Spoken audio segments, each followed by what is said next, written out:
इंद्रियों को विषयों से हटाकर तथा मन को हृदय में स्थिर करके और अपने प्राण को मस्तक में स्थापन करके योग धारणा में स्थित हुआ जो पुरुष ओम ऐसे एक अक्षर रूप ब्रह्म को उच्चारण करता हुआ और उसके अर्थ स्वरूप मेरे को चिंतन करता हुआ शरीर को त्याग कर जाता है, वो पुरुष परम गति को प्राप्त होता है।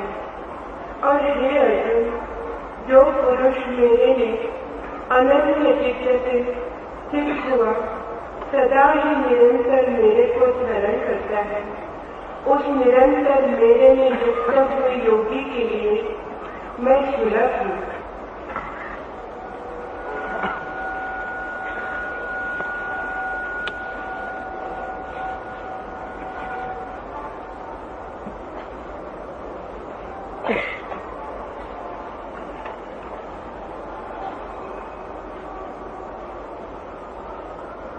मनुष्य की चेतना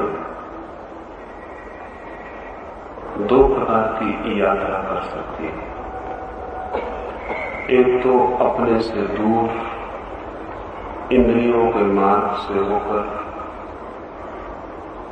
बाहर की ओर, और एक अपने पास अपने भीतर की ओर इंद्रियों के द्वार को अवरुद्ध करके। इंद्रियों द्वार में दोनों ओर खुलते हैं वे द्वार, जैसे आपके घर के द्वार खुलते हैं।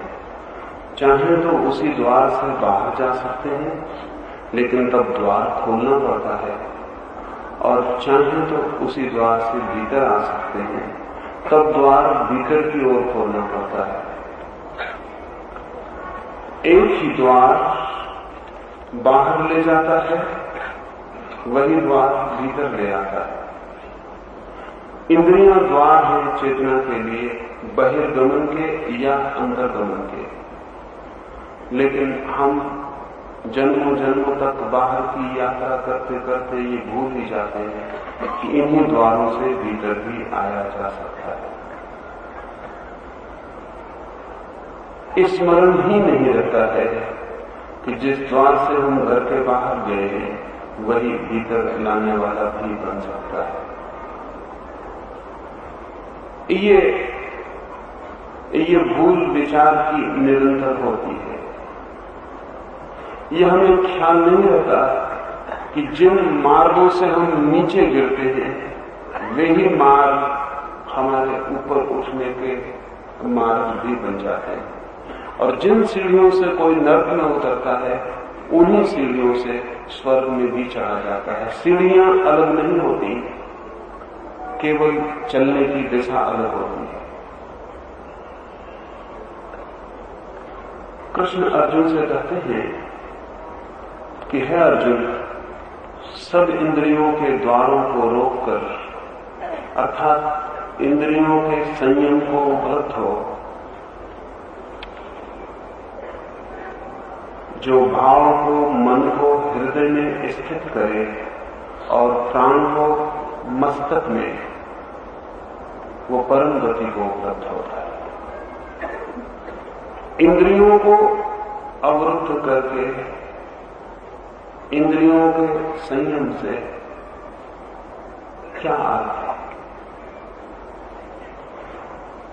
इंद्रियों को अवरुद्ध दो प्रकार से किया जा सकता है। एक तो जबरदस्ती विषयों से इंद्रियों को हटाकर झटके से, दमन से,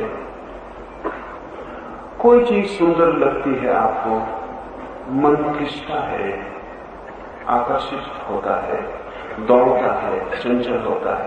एक उपाय तो यह है कि आंखें खोल लें या आंखें हटा लें या भाग खड़े हो उस जगह से, विषय से भाग खड़े हो, जो आकर्षित करता है उससे दूर हट जाएं। लेकिन जो आकर्षित करता है वो गौण है, जो आकर्षित होता है वही प्रमुख है। इसलिए जो आकर्षण के विषय से भाग जाएगा वो विषय से तो भाग जाएगा, वो गौण बात थी, निमित्त मात्र था। लेकिन जो आकर्षित हो रहा था उससे कैसे भागेगा, वो तो उसके साथ ही चला जाए। धन मुझे खींचता हो, धन मुझे दिखाई पड़ता हो और मेरे प्राण उस धन को उपलब्ध करने के लिए आतुर होते हो, तो धन से भाग जाना बहुत कठिन नहीं है। भागने के लिए बहुत बहादुरी की भी जरूरत नहीं है। अक्सर तो कायर भी भागने में बहुत कुशल होते हैं, भागा जा सकता है। लेकिन भाग कर भी वो जो मेरे भीतर प्राण आतुर होते थे धन को पाने के लिए, वे मेरे साथ ही चले जाएंगे। इस जगत में स्वयं से भागने का कोई भी उपाय नहीं। हम सबसे भाग सकते हैं अपने को छोड़कर। हम सारे संसार को छोड़ सकते हैं, लेकिन अपने को नहीं छोड़ सकते। वो हमारे साथ ही होगा। जंगल में, पहाड़ में, कंदरा में, हिमालय पर, मैं कहीं भी चला जाऊं, मैं तो अपने साथ ही रहूंगा। हाँ, विषयों से भाग सकता हूं, लेकिन वृत्तियां मेरे भीतर ही रहेंगी। और एक धोखा भी हो सकता है, जब विषय नहीं होते तो वृत्तियों को गतिमान होने का मौका नहीं मिलता। तो मैं इस भ्रांति में भी पढ़ सकता हूं कि चूंकि अब मेरी वृत्ति गतिमान होती नहीं मालूम पड़ती, इसलिए समाप्त हो गई है। लेकिन इस भ्रांति में पढ़ने की कोई भी जरूरत नहीं है। जैसे ही विषय फिर दिखाई पड़ेगा, वृत्ति पुनः सक्रिय हो जाएगी। ये वृत्ति का निष्क्रिय हो जाना वैसे ही है जैसे बारूद रखी हो और अंगारा पड़े और विस्फोट हो जाए। लेकिन अंगारा न पड़े बरसों तक, तो बारूद भी सोच सकती है कि अब मैं बहुत शांत हो गई, क्योंकि अब कोई विस्फोट नहीं होता। और बारूद अगर ये सोचे कि ये अंगारे के कारण विस्फोट होता है, इसलिए मैं अंगारे से बचती रहूं तो शांत बनी रहूंगी, तो भी भ्रांति है। क्योंकि अंगारा विस्फोट नहीं करता, अंगारा केवल विस्फोट के लिए निमित्त बनता है। विस्फोट तो बारूद नहीं होता।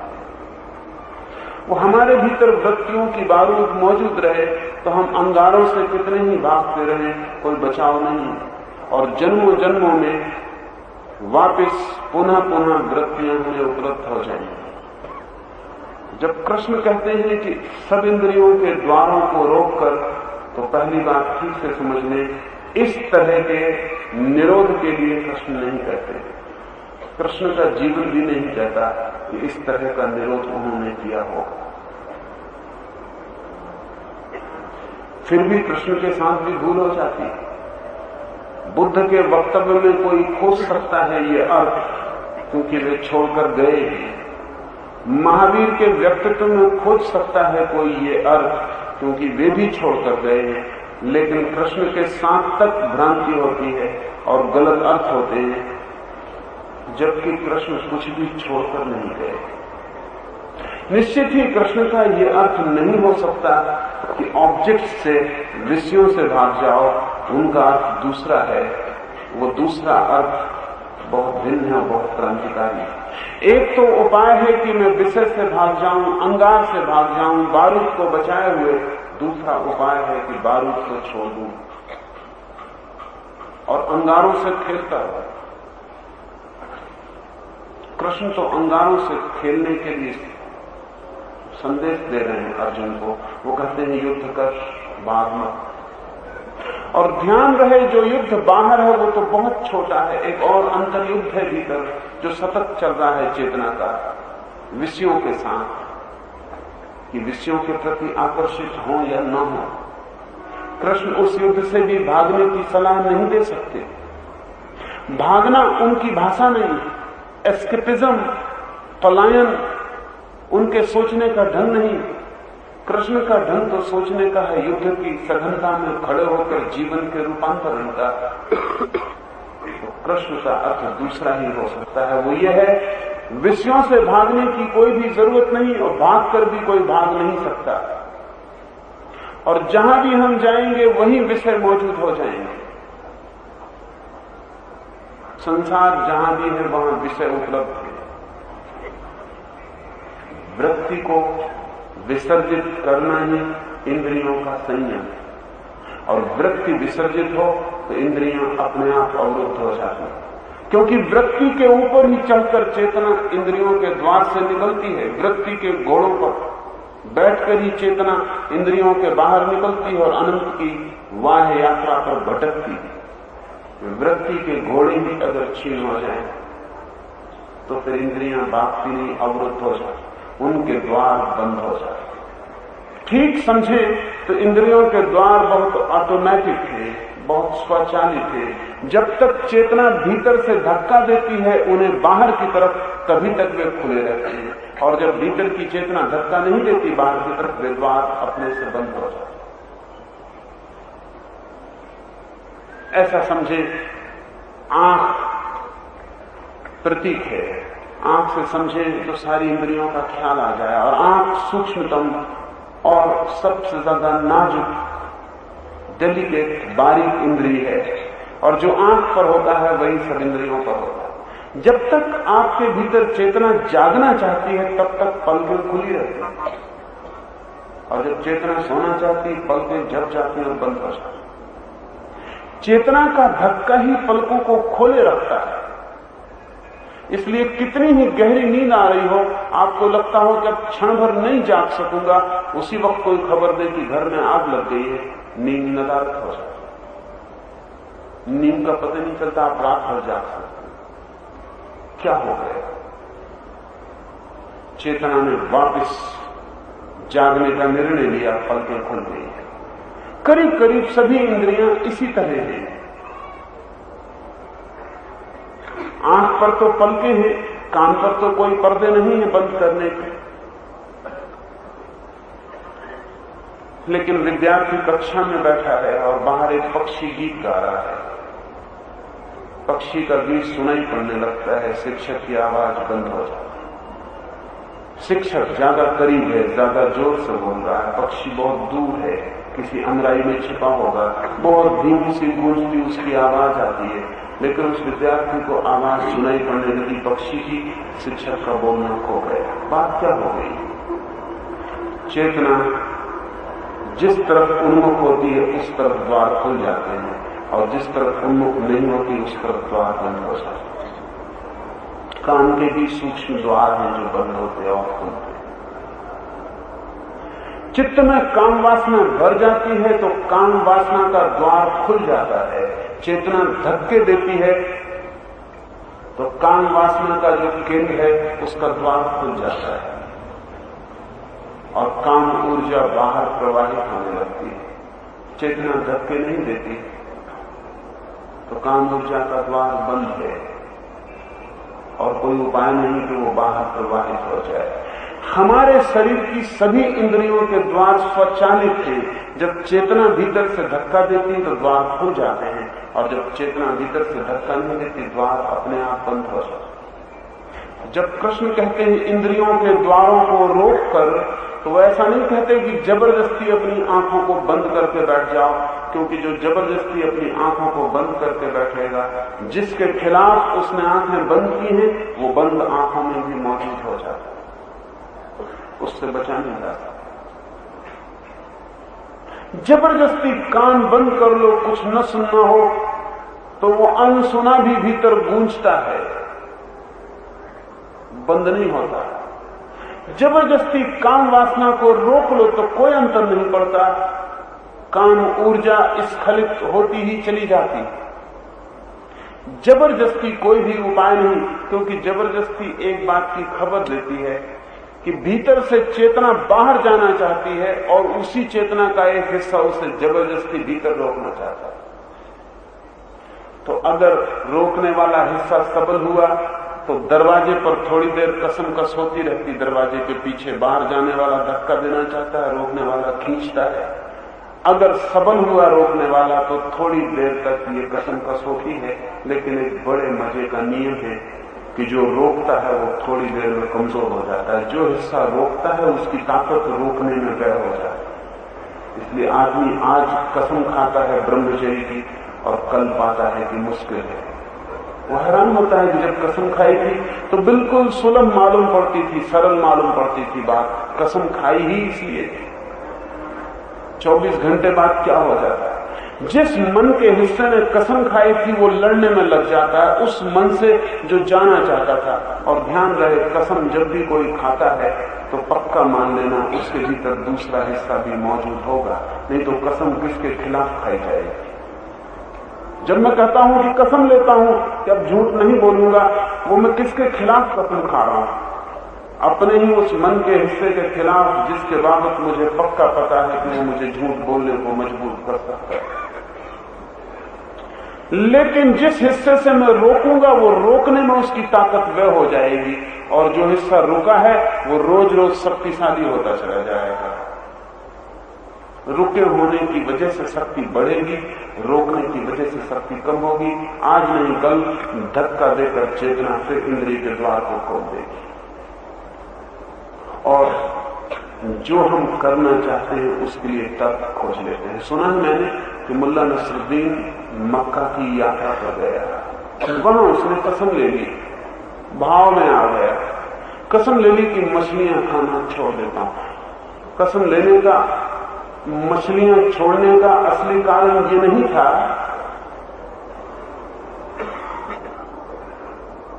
कि मछलियां छोड़ने से मुल्ला को लगता हो कि कोई बहुत बड़ा स्वर्ग मिल जाएगा। असली कारण ये था कि उसके गुरु ने कहा कुछ तो छोड़ो। तो मछलियां मुल्ला को बिल्कुल पसंद नहीं थी, इसलिए उसने मछलियां छोड़ दी। लेकिन छोड़ने की रात ही मुल्ला हैरान हुआ कि मछलियों का स्वप्न आया, कभी नहीं आया। और घर लौटते लौटते तीर्थ यात्रा से बस एक ही बात याद रह गई कि मछलियां छूट गई। और एक ही बात गूंजने लगी मन में कि बड़ी गलती की, इतनी जल्दी क्या थी, ऐसा बातों में पड़ जाने का प्रयोजन क्या था।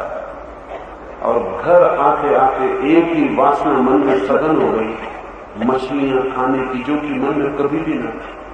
कई बार ऐसा होता है, अगर किसी चीज में रस पैदा करना हो तो छोड़ने की कसम खा लें, रस पैदा होना शुरू हो जाए। क्योंकि जिसे हम छोड़ते हैं उसके प्रति वासना पैदा होती है। पैदा इसलिए होती है कि छोड़ने से लगता है कि अब कभी भी भोग ना सकेंगे, अब कभी भी भोग ना सकेंगे। तो मन के किसी भी कोने में भोग की जरा सी भी वृत्ति पड़ी हो, वो कहती है कि ये तो बड़ी गलती कर ली, एक बार तो भोग लेते। अगर भोग सकेंगे तो वो वृत्ति विश्राम करती, प्रतीक्षा करती, कभी भी भोग लेंगे, कभी भी भोग लेंगे। घर आते ही मुल्ला बेचैन हुआ। पत्नी को भी उसके गुरु ने बता दिया आके कि मुल्ला मछलियां छोड़ दिया है, इससे मछलियां मत देना। पत्नी का भी मन हुआ, जैसा कि सभी पत्नियों का होता है कि पति की परीक्षा ले ले। दूसरे दिन ही उसने मछलियों का शोरबा बना डाला। मुल्ला को बांस आने लगी, वो बड़ी मुश्किल में पड़ गया। आखिर जब खाने पर बैठा, सब चीजें दी गई, शोरबा नहीं दिया गया। मुल्ला ने कहा कि मछली का शोरबा बना है, ऐसी सुगंध घर में आती, थोड़ा सा दो। उसकी पत्नी ने कहा लेकिन मैंने सुना कि आप मछलियां छोड़कर आए। मुल्ला ने कहा मछलियां छोड़ी हैं, मछलियों का शोरबा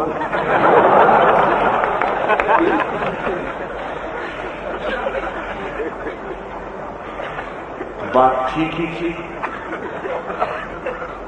पत्नी झिझकी तो, लेकिन शोरबा छोड़ा ही नहीं था। तो पत्नी ने बर्तन उठाया और मुल्ला की थाली में शोरबा डालने लगी। तो मछलियों के कतरे न चले जाएं तो उसने हाथ की आड़ लगा दी। मुल्ला ने कहा कि हाथ की आड़ क्यों लगा दी? मछलियां छोड़ी हैं, लेकिन खुद जो आती हो उन्हें रोकने का कहां नियम है? अपने आप जो आने को उत्सुक है उनको आने दो।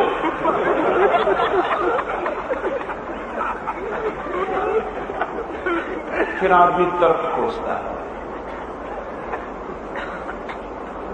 उसी के लिए तर्क खोजता है जिसके खिलाफ तर्क खोज लिए थे। नहीं, कोई भी इस भांति जीव रूपांतरण को नहीं पाता और इंद्रियों के द्वार इस तरह कभी बंद नहीं होते। इंद्रियां बल्कि इस तरह और सतेज हो जाती, उनकी जंग भी झड़ जाती। कृष्ण का जो अर्थ हो सकता है, जो अर्थ है, जो सदा ही जानने वालों का अर्थ रहा है, वो ये है कि जो वृत्ति भीतर से धक्का देती है, उस वृत्ति का विसर्जन वो कैसे हो? छोड़ने से नहीं होता, भोगने से नहीं होता। भोगने से बढ़ता है, पुनरुक्ति से आदत मजबूत होती है। छोड़ने से निषेध का आकर्षण मिलता है और निषेध से रस जगता है। न भोगने से मिटता, न छोड़ने से मिटता। वो कैसे मिटे वृत्ति का रस? वो कैसे इंद्रिय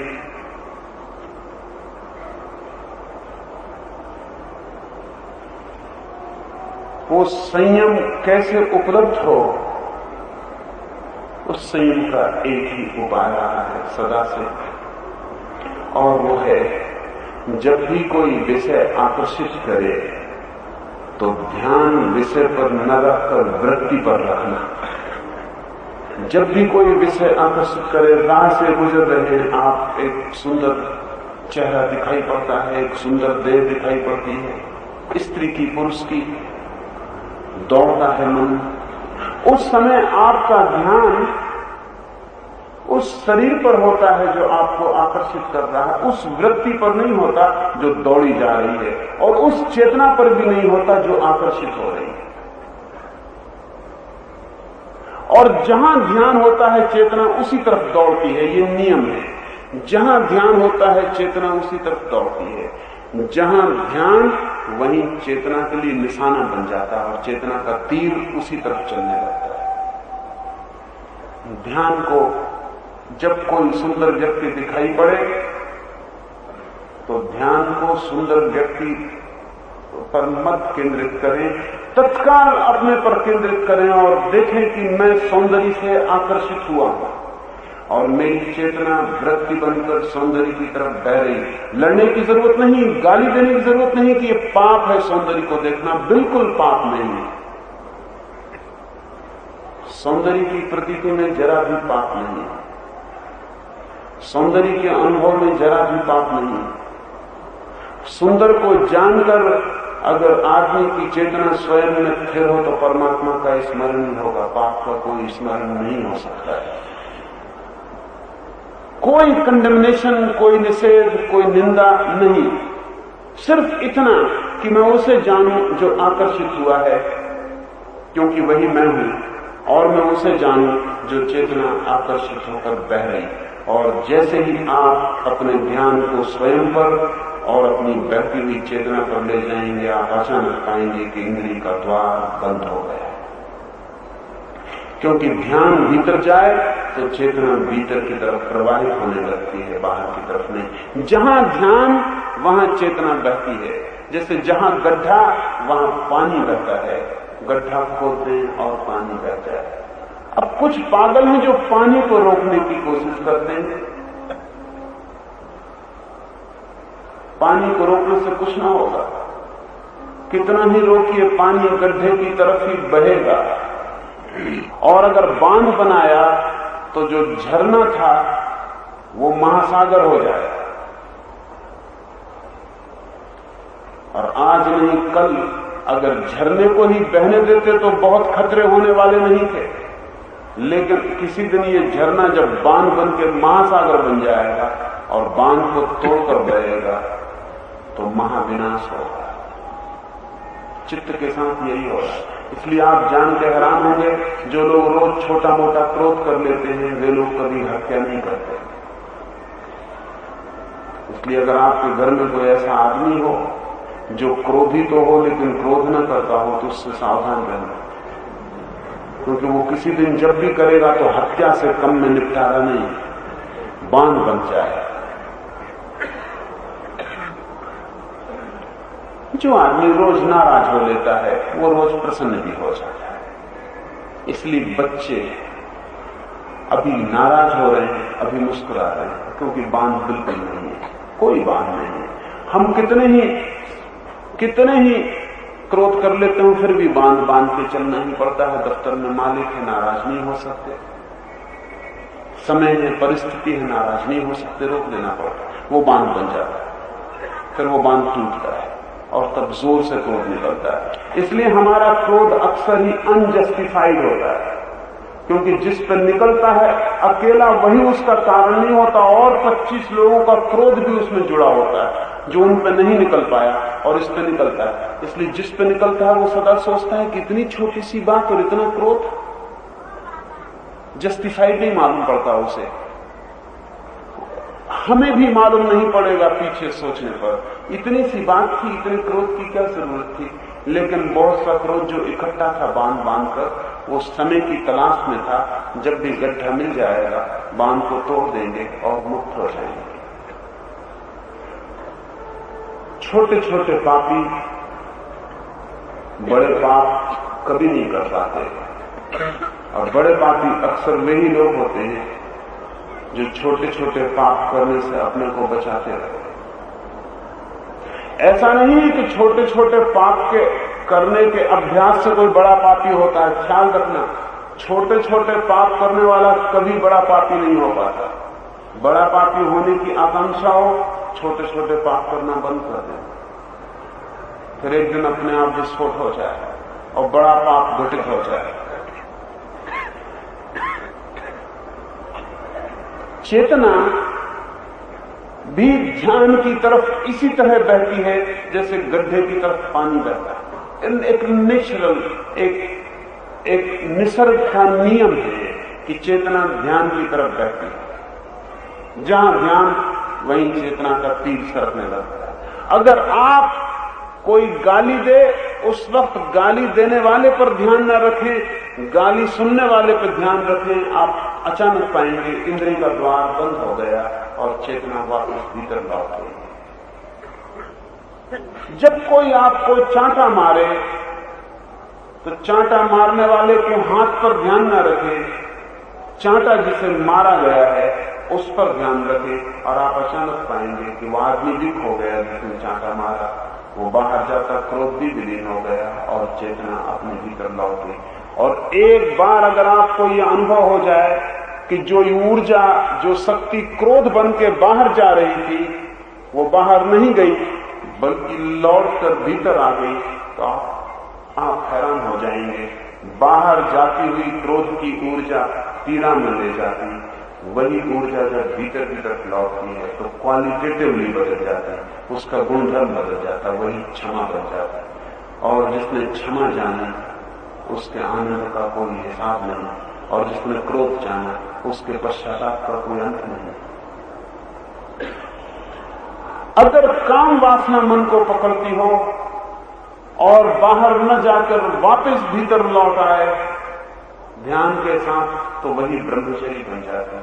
और जिसने काम वासना जानी उसने फ्रस्ट्रेशन के अतिरिक्त, विषाद के अतिरिक्त कभी कुछ नहीं जाना। और जिसने काम वासना का अपने पर लौटाना जाना उसने वो जाना है जिसे ज्ञानी ब्रह्मचर्य कहते रहे। अपूर्व है उसकी शांति, अपूर्व है उसकी शक्ति, अपूर्व है उसका आनंद। उसके आनंद को मापने का कोई उपाय नहीं है, लेकिन लौटती हुई ऊर्जा में गुणात्मक अंतर होता है। ऊर्जा की दिशा सब कुछ है, क्योंकि जब ऊर्जा मुझसे बाहर जाती है तो मुझे गरीब कर जाती है। मेरी ही ऊर्जा जब मुझसे बाहर जाती है, माय ओन एनर्जी जब भी बाहर जाती है तो मुझे दरिद्र कर जाती है, मैं दीन हो जाता हूं, वो चुक जाती है और मैं गरीब हो जाता हूं। जब मेरी ऊर्जा इंद्रियों के द्वार के पास आकर वापस लौट के वर्तुल बना लेती है, सर्कल पूरा कर लेती है, मुझ पर वापस लौट आती है, तो मैं अनंत गुना धनी हो जाता हूं। और जो अपनी ही ऊर्जा का वर्तुल बना लेता है वही व्यक्ति संयम को उपलब्ध है। संयम का अर्थ है स्वयं की ऊर्जा का बन गया वर्तुल। खुद की ऊर्जा एक वर्तुल में घूमने लगी, एक सर्किल में, अब बाहर जाने का कोई उपाय न रहा। अब ऊर्जा कहीं भी डिसिपेट, कहीं भी बिखर नहीं सकती। अब ऊर्जा जितनी भी बढ़ती जाएगी भीतर होती जाएगी, और जैसे जैसे ये वर्तुल बनता है वैसे वैसे ऊर्जा ऊपर उठनी शुरू हो जाती है। और धीरे धीरे जैसे हम मंदिर के ऊपर शिखर बनाते हैं, वो इसी के प्रतीक में बनाए गए शिखर है। छोटा होता जाता है मंदिर का बुर्ज, ऊपर जाकर स्वर्ण शिखर लग जाता है, छोटा होता जाता है। जैसे जैसे ऊर्जा भीतर इकट्ठी होती है वैसे वैसे वर्तुल छोटा होता जाता है, सघन होता जाता है, कंडेंस्ड होता जाता है, और एक क्षण आता है जब ऊर्जा स्वर्ण शिखर बन जाती है। फिर ऊर्जा ऊपर की तरफ ऊर्ध्व गति को उपलब्ध होती है। संयम का अर्थ है स्वयं की ऊर्जा का बनाया गया वर्तुल, असंयम का अर्थ है स्वयं की ऊर्जा का टूटा हुआ वर्तुल। उस टूटी जगह से ही लीकेज, जहां वर्तुल टूटता है वहीं से लीकेज, वहीं से शक्ति बिखर जाती और खो जाती। जैसे शॉर्ट सर्किट हो जाए बिजली का, वहां से ऊर्जा बिखरने लगती है। और हमारी सारी इंद्रियों के द्वार से हम सिर्फ ऊर्जा को बिखेरते हैं, खोते हैं। कृष्ण जैसे व्यक्ति के लिए संयम का अर्थ है इस ऊर्जा का स्वयं में ही रमण करना, स्वयं में ही स्थिर हो जाना। तो इस सीक्रेट को, इस राज को, इस गुर को समझने, जब भी कोई विषय आकर्षित करे तब ध्यान विषय पर न दें, तत्काल स्वयं पर दें। जा रही बाहर लौट पड़ी, टर्न अबाउट, बिना कुछ किए अपने भीतर अनुभव होगा कोई शक्ति बाहर जाती थी, वापस लौट गई, और वापस लौटकर जब वो स्वयं पर आती है तो अपूर्व साक्षात्कार होता है अपनी ही ऊर्जा का। इस संयम को जो उपलब्ध है और भाव को, मन को जिसने हृदय में स्थिर कर लिया, और ऐसी ऊर्जा होगी तो भाव अपने आप हृदय में स्थिर हो जाता है। और प्राण जिसका मस्तिष्क में ठहर गया है। इन दो बातों को ठीक से समझ लें। भाव से अर्थ है फीलिंग,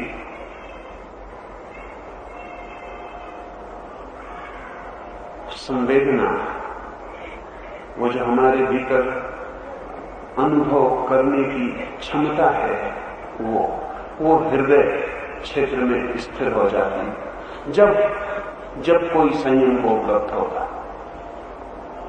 क्यों ऐसा होता है?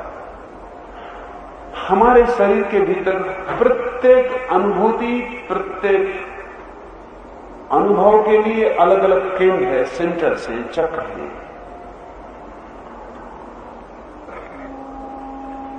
और जब भी किसी चक्र की ऊर्जा किन्हीं दूसरे चक्रों में प्रवेश कर जाती तो हम करीब करीब पागल की तरह जीते। और अभी हमारी हालत ऐसे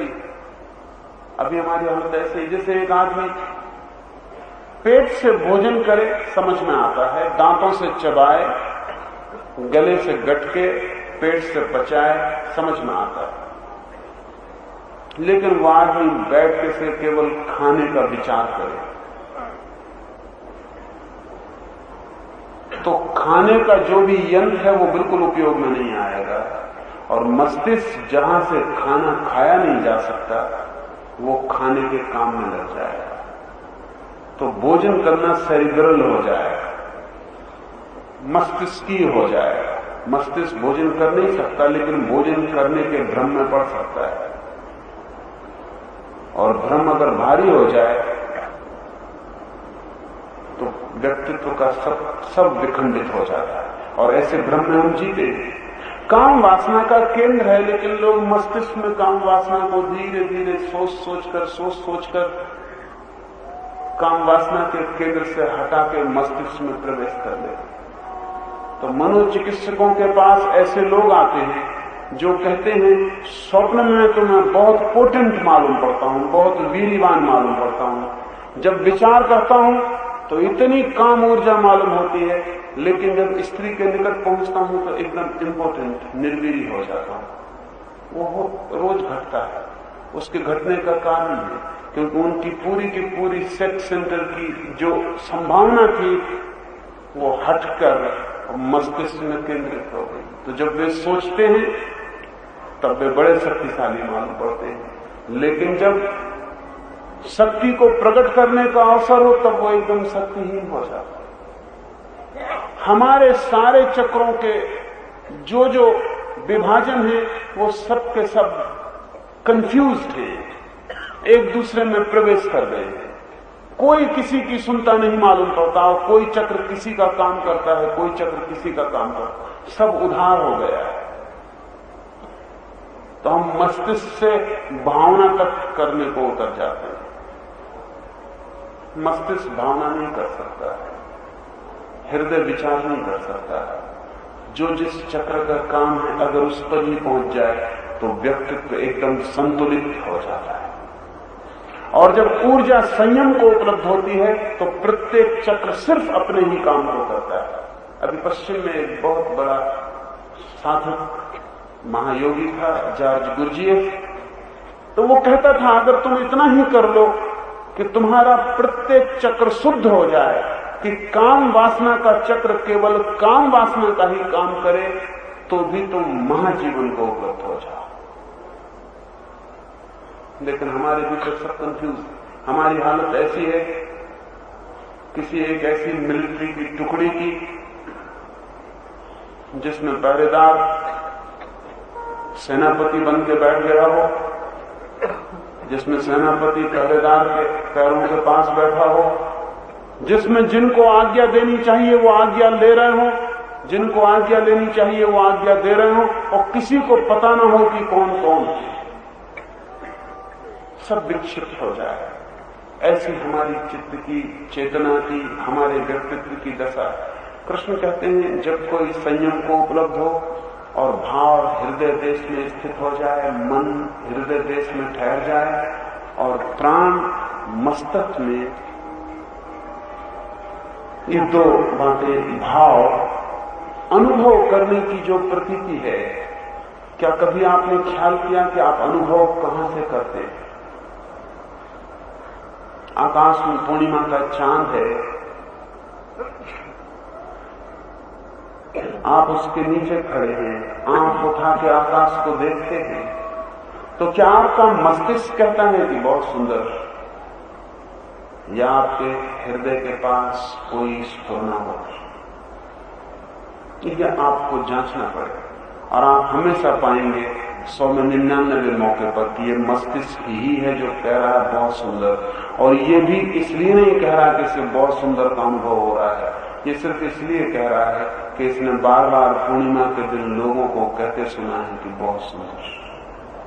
किताबों में पढ़ा है, कविताओं में पढ़ा है, फिल्मों में देखा है, नाटकों में सुना है बहुत सुंदर। ये भी दोहरा रहा है, एक ग्रामोफोन रिकॉर्ड की तरह इसके मस्तिष्क में भर गए।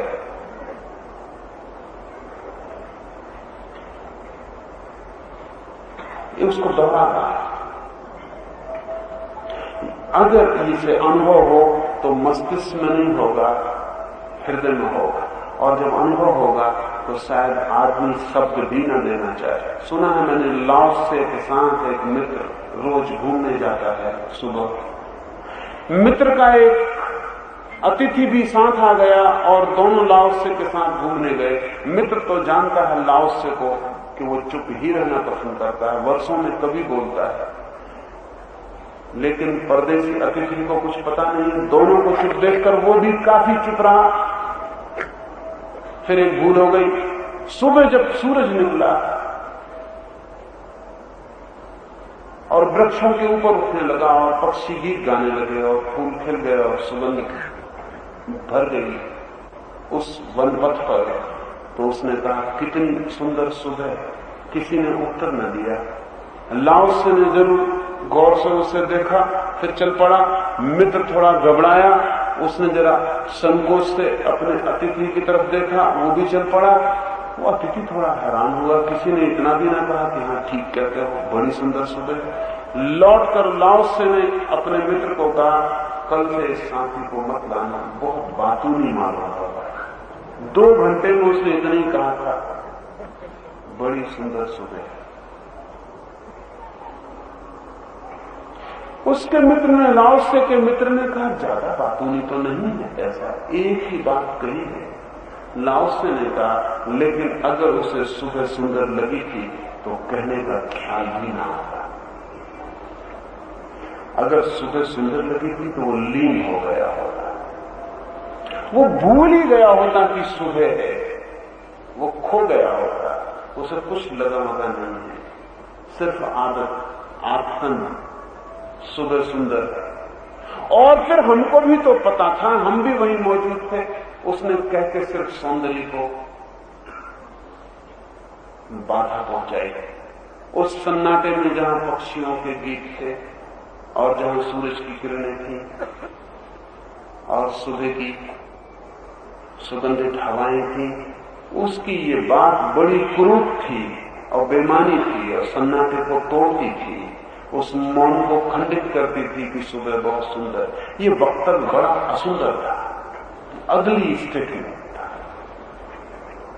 निश्चित ही जब आपको कोई चीज सुंदर मालूम पड़ेगी, बुद्धि ठहर जाएगी, हृदय अनुभव करेगा। हो सकता है हृदय की धड़कन बढ़ जाए, हो सकता है रक्तचाप तेजी से हो जाए, हो सकता है रोए खड़े हो जाएं, लेकिन ये प्रतीति हृदय की होगी, ये बुद्धि की नहीं होगी।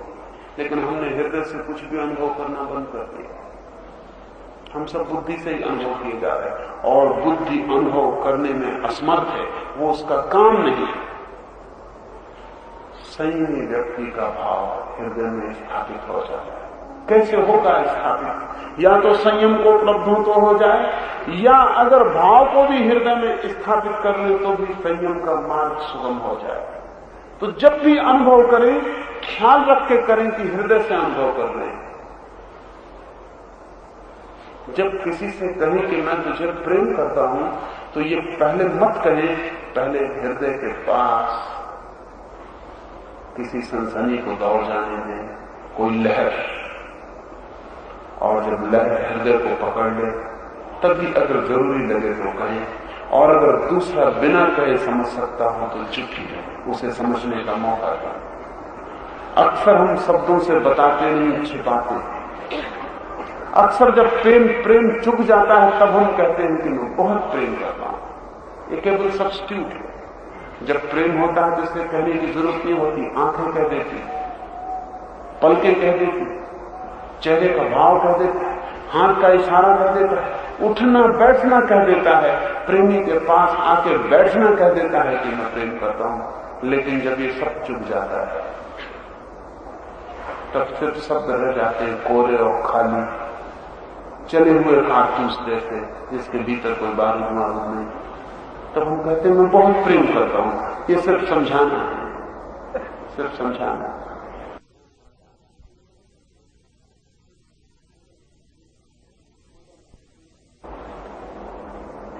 मुल्ला नसरुद्दीन की पत्नी उससे पूछ रही कि जब मैं बूढ़ी हो जाऊंगा तब भी तुम मुझे मुल्ला प्रेम करोगे या नहीं? मुल्ला ने कहा बिल्कुल करूंगा, जरूर करूंगा, तेरे पैरों की धूल सिर पर रखूंगा। फिर एकदम से कहा कि तू अपनी मां जैसी तो नहीं हो जाए, इतनी ख्याल रखना, अपनी मां जैसी मत हो जाए।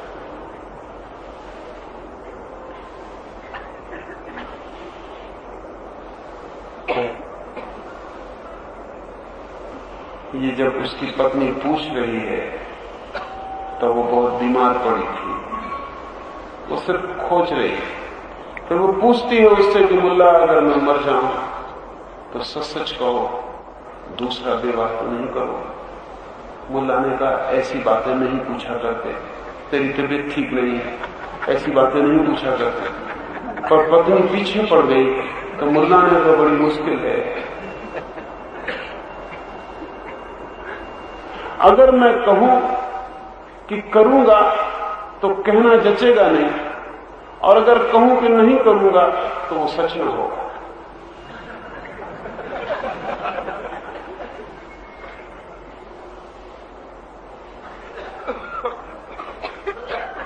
कहते हैं कि मुल्ला किसी स्त्री को प्रेम का निवेदन किया था और उस प्रेसी ने पूछा था कि मुल्ला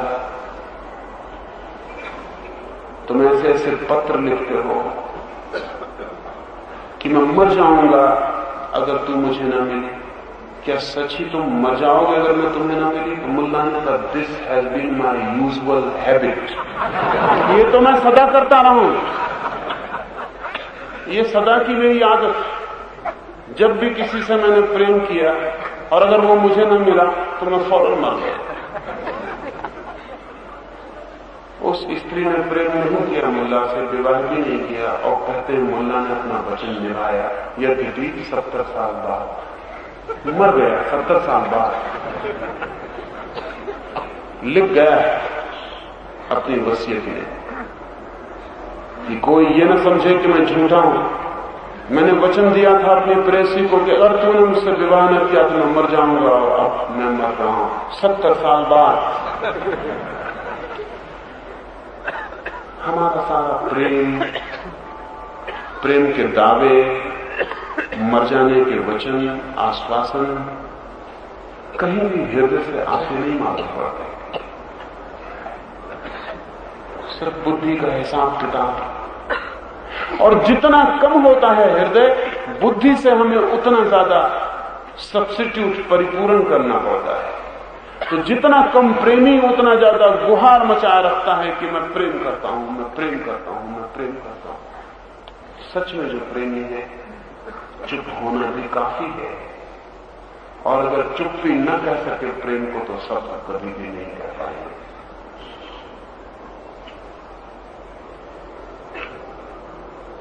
भाव जब होता है तो रोआ रोआ कहता है, उपस्थिति कहती है। तो जब आप किसी के प्रेम में हो तो भाव को मौका दें, बुद्धि के बीच में मत लाएं। जब आप प्रार्थना में हो तो भाव को मौका दें, बुद्धि को बीच में मत लाएं। जब आप सौंदर्य को देख रहे हो, सूरज निकला है, फूल खिल गया है, कोई आंखें हैं सुंदर है, तब भाव को मौका दें, बुद्धि को बीच में मत लाएं। भाव इतना ही कहेगा आंखें सुंदर है, बुद्धि कहेगी इन आंखों को घर में कैद करने का कोई उपाय है या नहीं। भाव इतना ही कहेगा प्यारा है फूल, अनुभव करेगा, बुद्धि कहेगी तोड़ो। क्योंकि बुद्धि जहां भी प्यारा कुछ लगे उसको तोड़ना चाहती है। बुद्धि बहुत हिंसात्मक है। अगर सच में ही किसी ने फूल को प्रेम किया है तो अनुभव मुश्किल है सोच पाना कि वो उसे तोड़ेगा कैसे। लेकिन आप जब भी फूल को प्रेम करते हैं, जो पहला काम आप करते हैं वो फूल को तोड़ने का। अजीब प्रेम है। अगर यही प्रेम है तो हत्या करना किसे कहते हैं?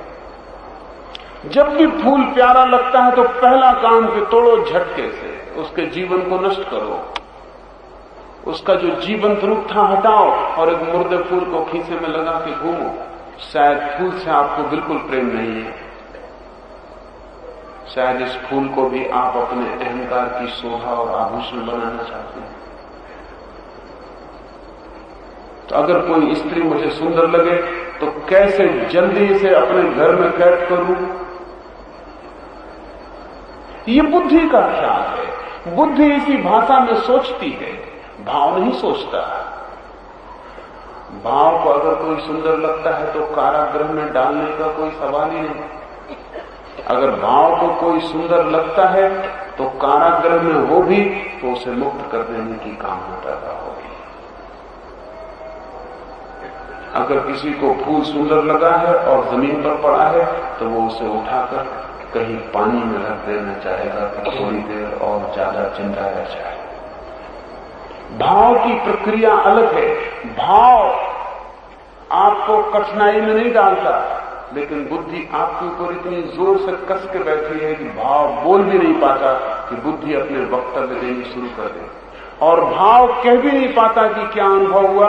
बुद्धि योजना बनाने लगती है कि क्या करना चाहिए। नहीं, सौंदर्य का अनुभव बुरा नहीं है, लेकिन सौंदर्य को कैद करने की जो बुद्धि है वो पाप है। और अगर हम इस पृथ्वी पर किसी दिन भाव से जीना शुरू करें तो किसी के सौंदर्य को अगर आप सड़क पर खड़े होकर देखने लगे तो वो बुरा अनुभव नहीं करेगा, नहीं करना चाहिए। क्योंकि परमात्मा की एक देन को अगर कोई आनंद से देख रहा है तो हर्ज कहीं भी कुछ भी नहीं। लेकिन अभी वो बुरा अनुभव करता है, क्योंकि सबको पता है कि देखना केवल प्रारंभ है, केवल शुरुआत, एक लंबे नर्क। इसलिए देखने के नियम है। अगर मैं सरसरी नजर से आपको देखूं तो कोई ऐतराज नहीं, अगर जरा समय से ज्यादा रुक जाऊं तो खतरा शुरू हो जाता है, क्योंकि वो उतनी देर रुकने का मतलब है, नजर उतनी देर रुकी उसका मतलब है कि अब मैं किसी कारागृह में डालने की योजना बना रहा हूं या किसी वासना की तृप्ति पर उतर आया हूं। इसलिए हमारी आंख को भी हमें हिसाब में रखना पड़ता है, किसको कितनी देर देखो, हिसाब रखना पड़ता है। अगर भाव कह भी रहा हो कि 2 क्षण रुक जाओ, शायद ऐसा सौंदर्य फिर दिखाई ना पड़े, शायद परमात्मा की ऐसी कुशलता फिर दिखाई ना पड़े, तो भी बुद्धि कहेगी कि इतनी ज्यादा देर रुके तो खतरा हो सकता है। दूसरा भी सचेत हो जाता है, दूसरा भी सचेत हो जाता है। किसी को घूर कर देखिए, घूर कर देखना ही बुरी बात है, घूर कर देखने का मतलब ही बुरा हो जाता है। हम तो कहते ही उस आदमी को लुच्चा है जो घूर कर देखता। लुच्चा का मतलब सिर्फ होता है घूर कर देखने वाला, और कुछ मतलब नहीं होता शब्द का। लुच्चा आंख से बना शब्द है, लोचन से। जो आंख गड़ा के देखता है वो लुच्चा। वैसे आलोचक का भी यही मतलब होता है, वो भी जरा आंख गड़ा के चीजों को देखता है कि आप क्या कह रहे हैं, वो जरा आंख गड़ा कर देखता है। आलोचक आलोचक और लुच्चे में बहुत फर्क नहीं। लुच्चा जरा गलत जगह लगा देता है, आलोचक जरा ठीक जगह लगा। आंख को गड़ा कर देखना, बुद्धि आ गई, दूसरी तरफ भी आ गई, इस तरफ भी आ गई, और अड़चन शुरू हो गई। भाव, एक बच्चा अगर किसी सुंदर स्त्री को खड़े होकर देखता है तो उसे कुछ बेचैनी ना होगी, क्योंकि अभी सिर्फ भाव इनोसेंट है, भाव बहुत निर्दोष है, पवित्र है। लेकिन यही बच्चा कल जवान हो जाए और यही घूर कर देखेगा तो कठिन हो जाएगा। क्यों? अब सिर्फ भाव ना रहा, अब बुद्धि योजना बनाने लगेगी और वासना के उपयोग में आने लगेगी। हैरान होंगे जानकर आप, भाव वासना का जन्मदाता नहीं है। अगर शुद्ध भाव में कोई ठहर सके तो वासना तिरोहित हो जाती है। वासना का जन्म होता है बुद्धि और वृत्ति के सहयोग से। भाव और वृत्ति के बीच कभी कोई सहयोग नहीं होता, बुद्धि और वृत्ति के बीच सहयोग हो जाता है। और बुद्धि रास्ता बताती है कि ये है मार्ग, जाओ बाहर खोजो, पाने का उपाय करो, पालोगे, ये विधियां हैं, ये रीतियां हैं, इस तरह चलोगे तो सफल हो जाओ। और जब भी कोई व्यक्ति बुद्धि की मानकर चलने लगता, धीरे धीरे भाव का केंद्र सो जाता है, और जिसका भाव का केंद्र सो गया वो चलती फिरती लाश के अतिरिक्त और कुछ भी नहीं। वो एक कंप्यूटर हो सकता है कि गणित का हिसाब लगा देता हो, दफ्तर में काम कर देता हो, दुकान चला लेता हो, इंजीनियर हो कि डॉक्टर हो कि वकील हो, इससे कोई फर्क नहीं पड़ता, वो एक सिर्फ कंप्यूटर है। ये जो उसकी खोपड़ी कर रही है, ये तो अब कंप्यूटर बहुत बेहतर ढंग से कर देगा।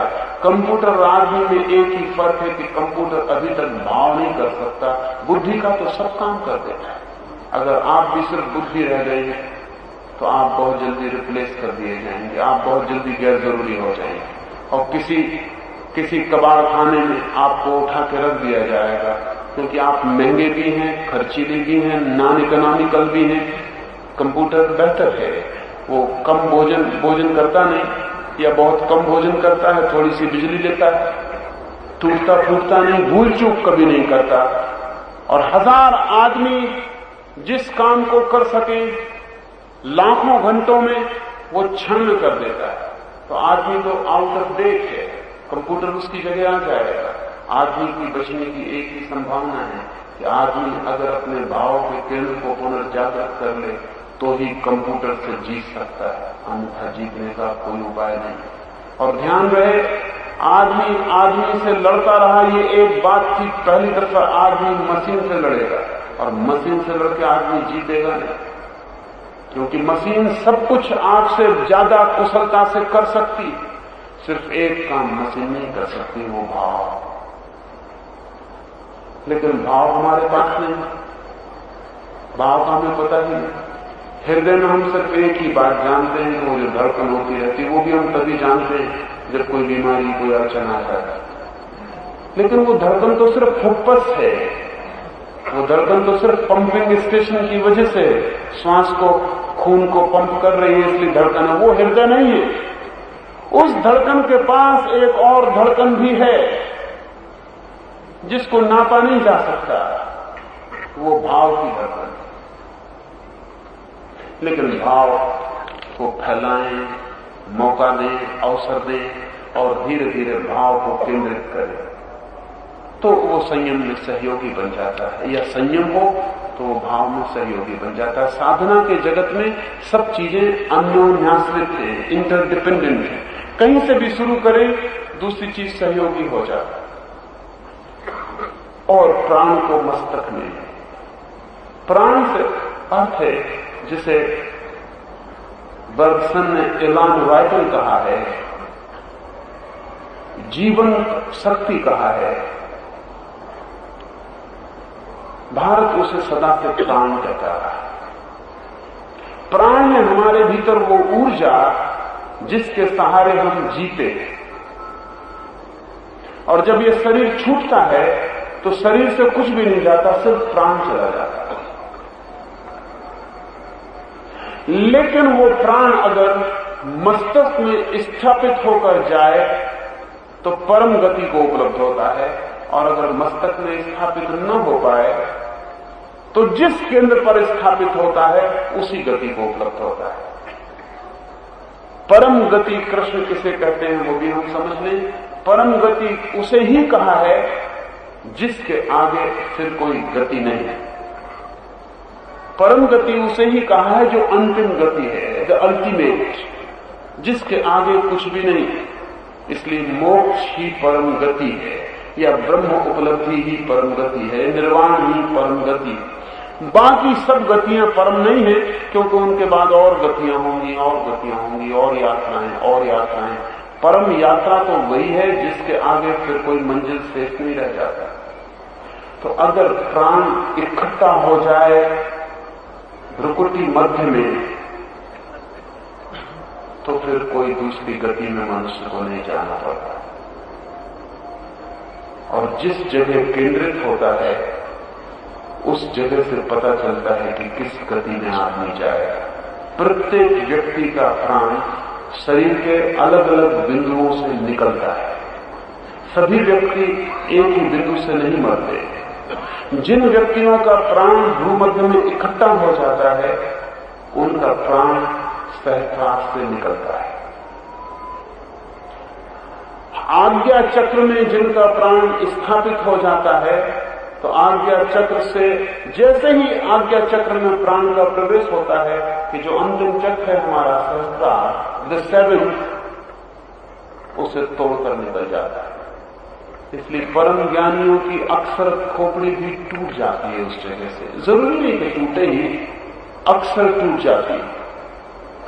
लेकिन हमने इसलिए नियम बना रखा है कि जब किसी को मुर्दे को हम जलाने जाते हैं तो उसकी कपाल क्रिया कर देते हैं, खोपड़ी फोड़ देते हैं। वो खुद तो नहीं फोड़ पाए, काफी देर पहले मर गए, अब हम फोड़ रहे हैं, मुर्दे की खोपड़ी फोड़ रहे हैं, उसको कोई मतलब नहीं। लेकिन सूचक है, इस मुल्क ने जाने हैं ऐसे लोग जिनके मरते वक्त अपने आप खोपड़ी टूट जाती है। वो सूचना है कि वे परम गति को उपलब्ध हो गए। अब हम दीनहीन गरीब लोग हैं, मैं मर जाऊं और खोपड़ी अपने से न टूटे तो एक बेटे को अपने पीछे छोड़ जाता हूं कि तू मेरी खोपड़ी तोड़ दे। मरने के बाद ये वैसे ही है जैसे मरने के बाद कोई दवा दे, इंजेक्शन लगाए। इस खोपड़ी तोड़ने का कोई भी अर्थ नहीं है। ये बड़ी दीनता की सूचक है। ये खबर दे रही है कि जो होना था वो नहीं हुआ, अब हम मुर्दे के साथ एक खेल कर रहे हैं। लेकिन जिन्होंने ये रिवाज जारी किया उन्हें पता था कि कभी कभी कोई व्यक्ति उस छिद्र से भी प्राण को छोड़ता है। उस छिद्र से तभी प्राण छूटता है जब प्राण भ्रू मध्य में स्थापित होता है, अन्यथा नहीं छूटता। यही प्राण हमारी जीवन ऊर्जा है, लाइफ एनर्जी है। हम इसी के द्वारा गति करते हैं। अगर भ्रूमध्य तक वो नहीं पहुंचा तो फिर कहीं से भी छूटे हमें दूसरे जन्म को ग्रहण करना पड़ेगा। और जितने नीचे केंद्र से छूटेगा उतनी नीची गति में हमारी यात्रा होगी, उतने ही निम्न मन और निम्न प्राण को और निम्न देह को लेकर हम फिर जीवन को चलाते हैं। अक्सर अधिक लोगों का प्राण काम केंद्र से ही छूटता है, क्योंकि वही हमारा केंद्र है सर्वाधिक सक्रिय। और जब काम केंद्र से हमारा प्राण छूटता है तो हम काम वासना से भरे हुए फिर नए जीवन में प्रवेश कर जाते हैं। काम वासना समस्त वासनाओं का आधार है, मूल है। फिर सब वासनाएं उसके साथ पुनः पैदा हो जाती हैं और एक बार नहीं अनेक बार मरकर भी हम वही भूल करते हैं कि हम ठीक से नहीं मरते। ठीक से मरना एक कला है, ठीक से जीना तो एक कला है ही, लेकिन ठीक से मरना भी एक बड़ी कला है। हालांकि जो ठीक से जीते हैं वही ठीक से मर पाते हैं। इसलिए हम ऐसा कह सकते हैं कि ठीक से जीना ठीक से मरने की कला का प्राथमिक चरण है। शिखर और सेतु तो ठीक से मरना, हाउ टू डाई राइटली, सम्यक मृत्यु कैसे फलित हो। कृष्ण उसी सम्यक मृत्यु की चर्चा कर रहे हैं। वो कहते हैं प्राण स्थिर हो जाए भ्रूमध्य में और ध्यान का कोई भी विधि का उपयोग करे, प्राण भ्रूमध्य में स्थापित होने लगता है। कोई भी ध्यान की प्रक्रिया करे, भजन में लीन हो कि प्रार्थना में कि नमाज में कि मौन बैठे कि नाम स्मरण करें, कोई भी उपाय करें, जब भी ध्यान फलित होता है तो प्राण भ्रूमध्य की तरफ दौड़ने लगते हैं। वही ध्यान की सफलता का सूचक है, लक्षण है कि अब भ्रूमध्य की तरफ ध्यान दौड़ना शुरू हो गया तो ध्यान सफल हो रहा है, स्वीकृत हो रहा है, प्रभु के मार्ग पर स्वीकृत होता जा रहा है। और जो पुरुष ऐसे क्षण में ब्रह्म को उच्चार करता हुआ, मुझे चिंतन करता हुआ शरीर को त्याग जाता है, वह परम गति को उपलब्ध होता है। ये बात थोड़ी समझनी पड़ेगी कि जो पुरुष ओम ऐसे अक्षर रूप ब्रह्म को उच्चार करता हुआ, इससे बहुत बड़ी भ्रांति होती है, क्योंकि हम एक ही तरह का उच्चारण जानते हैं जो हम करते हैं। हमें उस उच्चार का कोई भी पता नहीं जो होता है, दैट विच हैपेंस। हम ओम का उच्चार कर सकते हैं चेष्टा से, लेकिन जो ओम का उच्चार चेष्टा से होगा वो हृदय तक नहीं जाता, क्योंकि चेष्टा कंठ से नीचे नहीं उतरती। कंठ से जो पैदा होता है वो कंठ तक रहेगा, ओंठ से जो पैदा होता है वो ओंठ तक रहेगा। इसलिए इस तरह के उच्चार को आहत नाद कहा है। आहत नाद का अर्थ है जो दो चीजों के टकराने से पैदा होता है। दोनों ओंठ टकराते हैं, आवाज पैदा होती है। जीभ तालू से टकराती है, उच्चार होता है।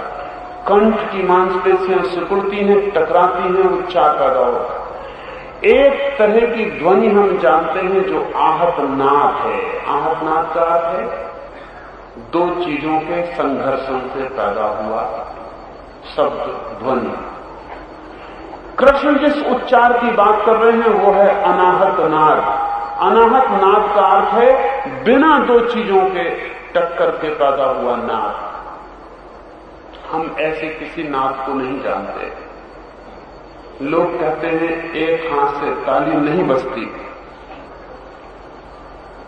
ठीक कहते हैं, ताली बजेगी तो दूसरा हाथ जरूरी ही होगा। हाथ ना हो तो कोई दूसरी चीज जरूरी होगी, लेकिन दूसरा जरूरी होगा। एक हाथ से ताली बजाइएगा कैसे? बजने के लिए दूसरा चाहिए, संघर्ष होना चाहिए। जगत में जितना नाद है सब आहत नाद है, चाहे वृक्षों से दौड़ती हुई सरसराती हवा या सागर की लहरों की टक्कर चट्टानों से, कि बांसों के झुरमुट में होती गूंज, कि पक्षियों के गीत, कि आकाश की गड़गड़ाहट, कि आदमी की वाणी, कि सितार पर गूंजता हुआ स्वर, कि पानी की कलकल, जो कुछ भी है इस जगत में सब आहत नाद है। एक नाद ही है इस जगत में जो अनंत है, वही ओम, वही ओंकार। लेकिन वो तब पैदा होता है जब भीतर सब संघर्ष बंद हो जाता है। इसे ठीक से समझ लें, जब तक भीतर किसी तरह का संघर्ष और कॉन्फ्लिक्ट है तब तक आहत नाद ही होता है। तब एक आदमी बैठकर अगर भीतर कहे ओम ओम तो वो आहत नाद है, वो ओम नहीं है, वो जो अपने से उच्चरित होता है, जो गूंज उठता है प्राणों से, और हम केवल साक्षी होते हैं, कर्ता नहीं होते। तो कृष्ण कहते हैं जो पुरुष ओम ऐसे इस एक अक्षर रूप ब्रह्म को उच्चार करता हुआ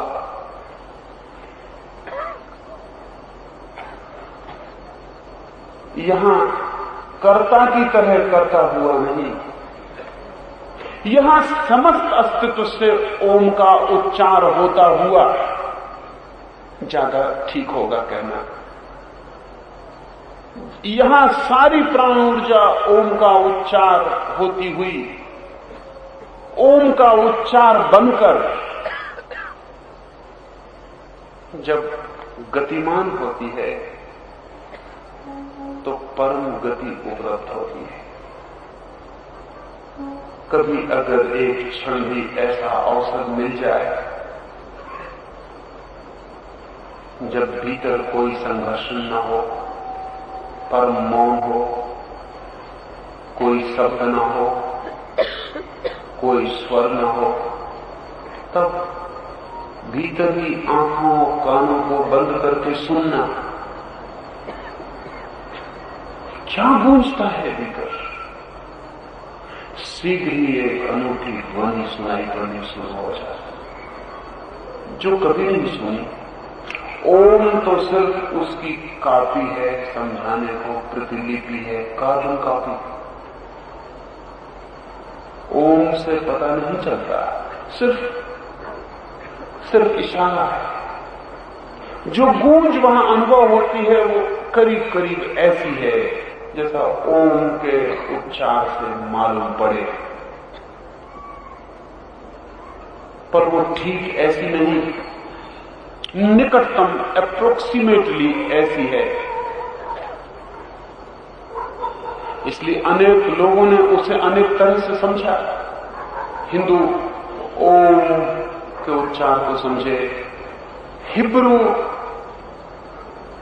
यहूदी, मुसलमान उसी को आमीन की तरह समझे। वो ओम जो हमने ओम समझा वो भीतर की ध्वनि को सूफियों ने समझा आमीन। वो आमीन भी जैसा सुनाई पड़ सकता है,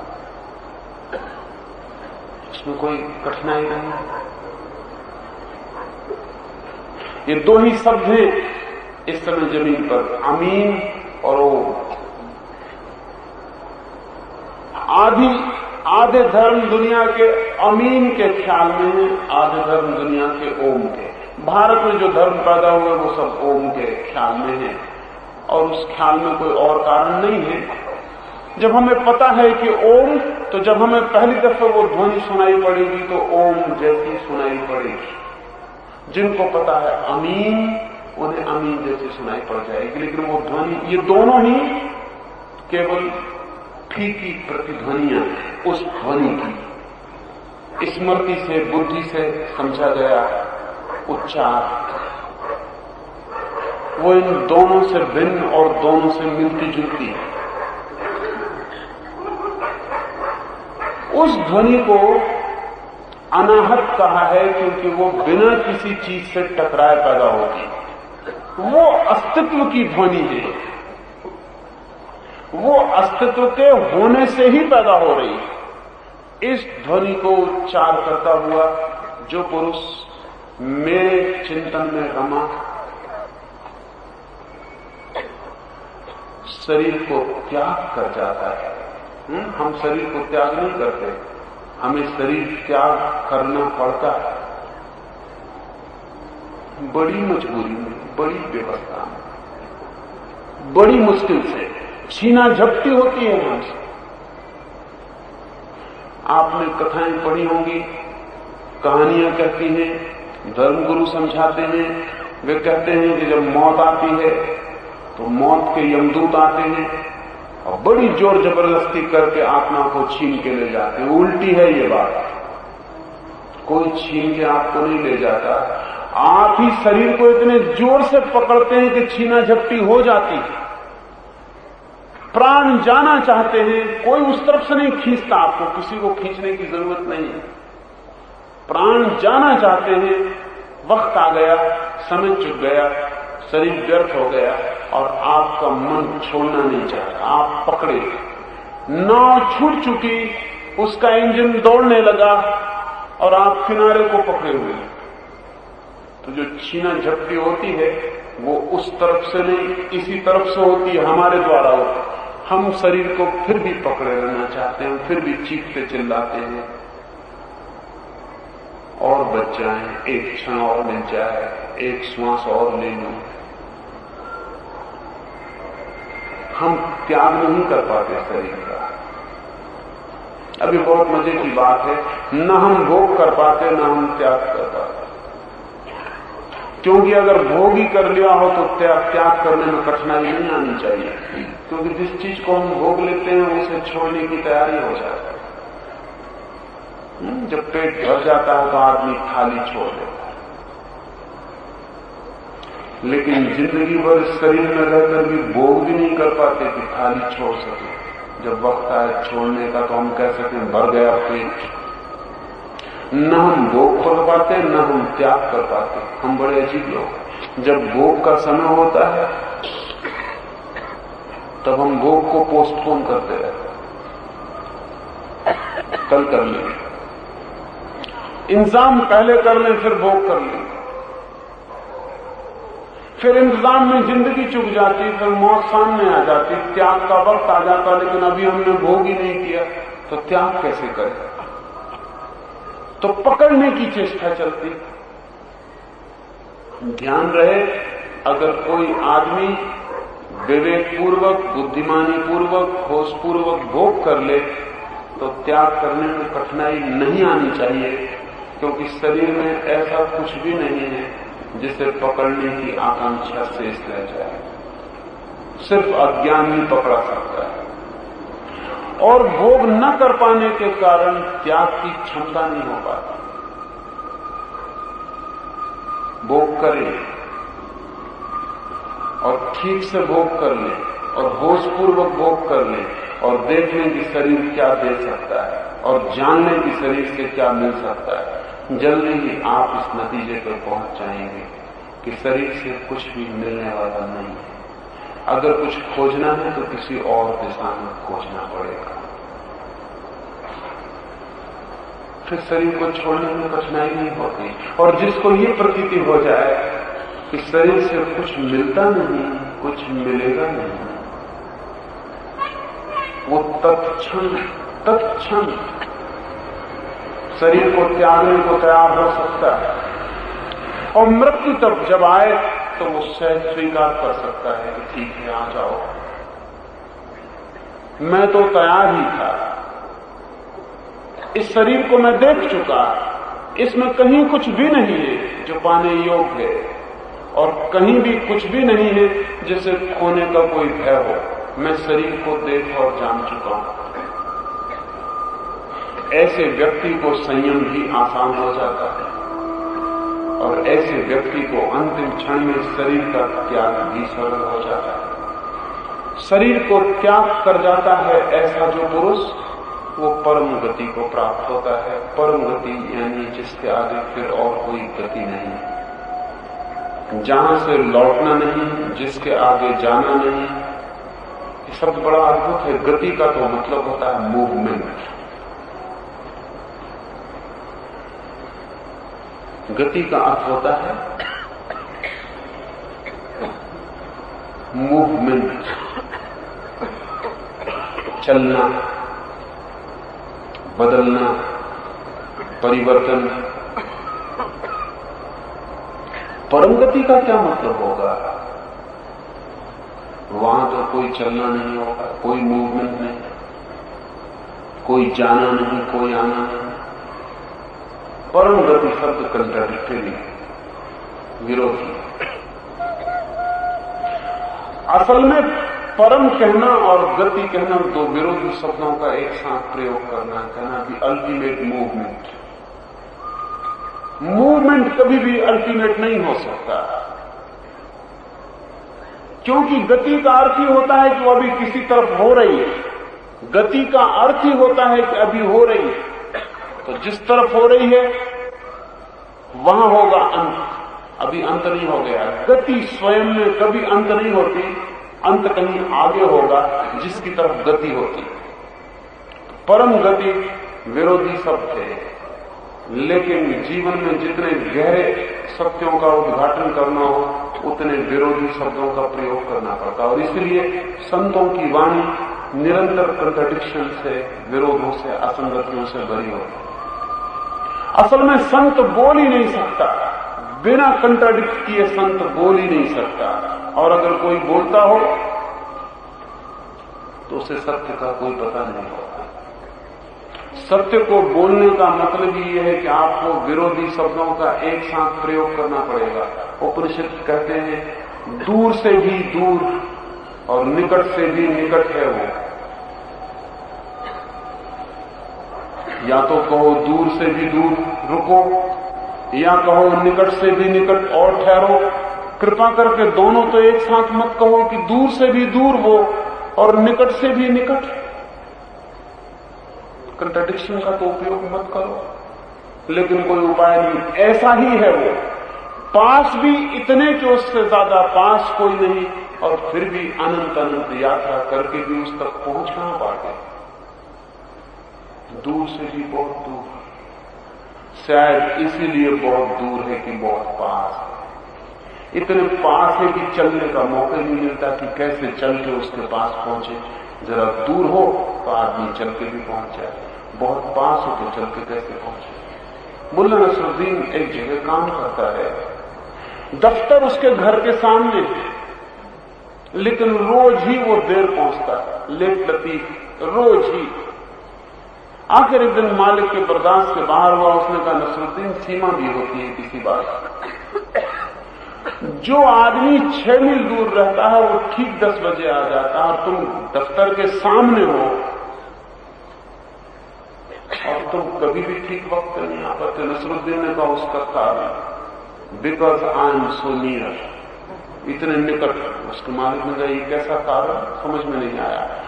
तो नसरुद्दीन ने कहा कि इस आदमी को अगर देर हो जाए तो जल्दी चल के देर की कमी कर लेता, मुझे देर हो जाए तो कितनी जल्दी चलो, कोई फर्क नहीं, देर हो ही गई। इस आदमी को मौका है 6 मील का फासला, he can make up, I can not make up.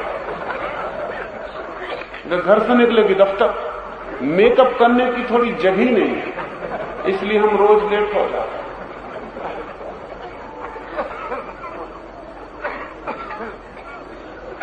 बहुत करीब हो तो चूक सकता है, क्योंकि ख्याल में ही ना आए। आंखें दूर देखती हैं, पास देखने में सभी आंखें अंधी। जितने पास हो जाए दिखाई नहीं पड़ता।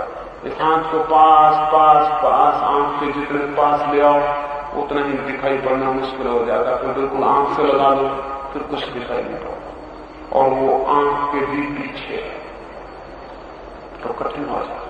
परम गति भी विरोधी शब्द है। Contradiction in terms. गति परम नहीं हो सकती और जो परम है वहां कोई गति नहीं हो सकती, लेकिन फिर भी साथ करते, क्योंकि हम गति को ही पहचानते हैं। हमने बहुत गतियां की हैं, न मालूम कितनी योनियों में भ्रमण किया है, न मालूम कहां कहां गतिमान हुए। हमें तो एक ही पता है, गति और गति और गति। कृष्ण कहते हैं वो परम गति को उपलब्ध हो जाता है, और परम गति अर्थात आखिरी गति को, जिसके आगे और कोई गति नहीं, जहां सब ठहर जाता है। परम गति का अर्थ है जहां सब ठहर जाता है, जहां कंपन भी नहीं, लहर भी नहीं, जहां कोई मूवमेंट नहीं। लेकिन इसका यह अर्थ नहीं है कि वहां मृत्यु है। ये जो ठहराव है, ये जो स्थिरता है, परम जीवन है, लेकिन बिना गति। और गति का जो जीवन है वो तो घिस जाएगा, और गति में जो जीवन है वो आज नहीं कल गलेगा, सड़ेगा, टूटेगा, डिटेरिएट होगा। लेकिन परम जीवन तो वही हो सकता है शाश्वत, जहां कोई गति नहीं, क्योंकि गति में चीजें मिट जाती हैं। हम सब गति में ही मिटते हैं, इसलिए 70 साल में शरीर घिस जाता है। इसका मतलब 170 साल गति कर ली सब तरह से, मन को दौड़ाया, इंद्रियों को दौड़ाया, पैरों को चलाया, सब चले। 70 साल में सब घिस जाता है, शरीर छूट जाता है, फिर दूसरा शरीर पकड़ना पड़ता है। उस परम स्थिति में जहां कोई गति नहीं, शरीर की कोई जरूरत नहीं, क्योंकि वहां कोई गति नहीं, शरीर गति का यंत्र, वाहन, इसलिए वो स्थिति अशरीरी और परम है, क्योंकि उसके पार उसको ट्रांसेंड करने वाला और कुछ भी नहीं। और हे अर्जुन, जो पुरुष मुझ में अनन्य चित्त हुआ, सदा ही स्मरण करता है मुझे, उस निरंतर मेरे में युक्त हुए योगी के लिए मैं सुलभ हूं। अंतिम बात कृष्ण कहते हैं, ऐसे व्यक्ति को मैं अति सुलभ हूं। ये भी विरोधाभास है, क्योंकि परमात्मा तो अति दुर्लभ है, खड़क की धार पर चलने जैसा, बड़ा मुश्किल है। लाखों चलते हैं, एक आध पहुंच पाता है, बड़ा कठिन है। लेकिन कृष्ण कहते हैं, ऐसे चित्तवान व्यक्ति को जो सतत मेरे स्मरण में डूबा हुआ, भाव जिसका हृदय में आ गया, प्राण जिसका भ्रकुटी में, और इंद्रियां जिसकी संयम को उपलब्ध हुई, और जिसके भीतर अनाहत के नाद की गूंज शुरू हो गई, ऐसे व्यक्ति को मैं अति सुलभ हूं, मुझसे ज्यादा सुलभ, और ऐसे व्यक्ति को कोई और चीज नहीं। परमात्मा दुर्लभ है अगर आप उलझे हुए हैं, परमात्मा बहुत सुलभ है अगर आप सुलझे हुए। सब निर्भर करता है आप पर, परमात्मा पर नहीं। जटिलता है आपकी तो परमात्मा बहुत दुर्लभ है। और आप पीठ किए खड़े हैं सूरज की तरफ, तो सूरज का कोई कसूर नहीं है। और आप कितने ही चलते रहे पीठ किए, आप कभी भी सूरज का दर्शन न कर पाएंगे, क्योंकि जो आंखें पीठ किए हैं वो कितनी ही चले, सूरज के दर्शन का कोई सवाल नहीं। और एक कदम वापस लौट कर देखें, और एक कदम भी फिर चलने की जरूरत नहीं, सूरज आंख के सामने। परमात्मा ऐसा ही सुलभ और दुर्लभ है। अगर पीठ किए रहे उसकी तरफ तो अति दुर्लभ है, कितने ही दौड़े जन्मों नहीं मिलेगा। और लौटे, ऊर्जा को लौटाने में भीतर संयमित हो, ध्यान को उपलब्ध हो, समाधि को पाए। समाधि ध्यान कुछ और नहीं, जस्ट ए टर्निंग, लौटना, ए अबाउट टर्न, चित्त का लौट आना स्वयं पर, और आप इसी वक्त उपलब्ध हो जाते हैं। इसी क्षण भी उपलब्ध हो सकते हैं, बहुत सुलभ। सब आप पर निर्भर है, इट डिपेंड्स ऑन यू। लेकिन हम बड़े होशियार, हम मंदिर के सामने जाकर कहते हैं कि मैं बहुत पापी हूं, मुझसे क्या होगा, तू ही कुछ करवा लेना, और अपने पाप में लौट के बड़ी कुशलता से लग जाता। अगर हम परमात्मा को परम दयालु भी कहते हैं तो इसलिए नहीं कि हम मानते हैं वो परम दयालु, सिर्फ इसलिए कि इसमें हमें सुविधा है। उमर खयाम ने मजाक में कहा है, मौलवी ने रोका है उसे कि शराब पीना बंद कर खयाम, तो खयाम कहता है कि हम तो पीते ही रहेंगे, क्योंकि हमें उस रहमान की रहमत पर भरोसा है, उस परम कारुणिक पर हमें पूरा भरोसा है। तू आस्तिक है। तू आस्तिक कैसा है? नास्तिक है। मौलवी से खयाम कहता है अपनी शराब की प्याली हाथ में लिए कि तू नास्तिक है। हमें तो उसका भरोसा है, उसकी करुणा अपार है। और हम क्या खाक पाप किए, महान करुणा के सामने हम कितने ही पाप करें, सब क्षमा है। ये उमर खयाम हम सब पर मजाक कर रहा है, हम सब ऐसे ही नहीं। वो सुलभ होगा तभी जब हम उसकी ओर उन्मुख हों। वो दुर्लभ रहेगा तब तक जब तक हम विमुख हैं। विमुखता ही उसकी दुर्लभता और हमारी उन्मुखता ही उसकी सुलभता बन जाती। आज इतना ही, पर भी कोई उठेगा नहीं। 5-7 मिनट उन्मुख होने की कोशिश कर ले, कौन जाने इन्हीं 5-7 क्षणों में कुछ घटित हो जाए। कोई जाएगा नहीं, कोई उठेगा नहीं, कीर्तन भी बैठकर ही सन्यासी करेंगे। आप भी सम्मिलित हों,